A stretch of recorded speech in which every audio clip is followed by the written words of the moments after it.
Zimbabwe અને દક્ષિણ Africa વચ્ચે 2 મેચની ટેસ્ટ શ્રેણી ચાલી રહી છે.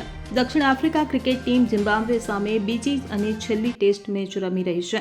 ઝિમ્બાબ્વે સામેની ટેસ્ટ શ્રેણીમાં વિયાન મુલ્ડર દક્ષિણ આફ્રિકા ક્રિકેટ ટીમનું નેતૃત્વ કરી રહ્યો છે. તેણે બીજી ટેસ્ટ મેચમાં 23મી સદી ફટકારી હતી, જેના પછી બ્રાયન લારાનો રેકોર્ડ તૂટતો બચી ગયો હતો. જો વાત કરવામાં આવે તો દક્ષિણ આફ્રિકા ટીમના કેપ્ટન વિયાન મુલ્ડરે ઝિમ્બાબ્વે સામેની મેચમાં 334 બોલમાં અણનમ 367 રન બનાવ્યા છે. આ ઇનિંગ દરમિયાન દક્ષિણ આફ્રિકા ટીમના કેપ્ટન વિયાન મુલ્ડરે 4 છગ્ગા અને 49 ચોગ્ગા ફટકાર્યા છે. જ્યારે વિયાન મુલ્ડર 367 રન પર બેટિંગ કરી રહ્યા હતા ત્યારે લંચ પૂરો થઈ ગયો હતો. પરંતુ લંચ પછી દક્ષિણ આફ્રિકાની ટીમ બેટિંગ કરવા આવી ન હતી, કારણ કે દક્ષિણ આફ્રિકાએ 626 રનના સ્કોર પર ઇનિંગ ડિક્લેર કરી હતી. આ મેચમાં વિયાન મુલ્ડર દક્ષિણ આફ્રિકા માટે ટેસ્ટ ક્રિકેટમાં સૌથી મોટી ઇનિંગ્સ રમનાર બેટ્સમેન બની ગયો છે. વિયાન મુલ્ડર વેસ્ટ ઇન્ડિઝના ભૂતપૂર્વ મહાન બેટ્સમેન બ્રાયન લારાના 400 રનનો વર્લ્ડ રેકોર્ડ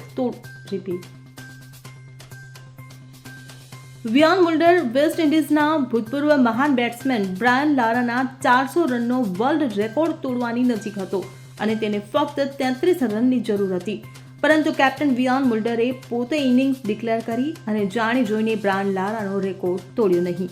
જો તે ઈચ્છતો હોત તો તે થોડો વધુ સમય બેટિંગ કર્યા પછી ઇનિંગ્સ ડિક્લેર કરી શક્યો હોત.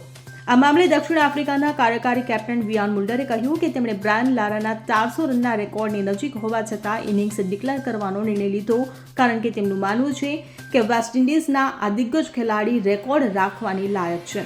આમ વિયાન મુલ્ડરે લારાનો રેકોર્ડ ન તોડીને ચાહકોના દિલ જીતી લીધા છે. Bureau report CN24 news. હવે જુઓ દેશ દુનિયાની તમામ ખબરો તમારી આંગળીના ટેરવે. ઉઠાવો મોબાઈલ અને Google Play Store પરથી ડાઉનલોડ કરો અમારી CN24 ન્યૂઝ મોબાઈલ એપ.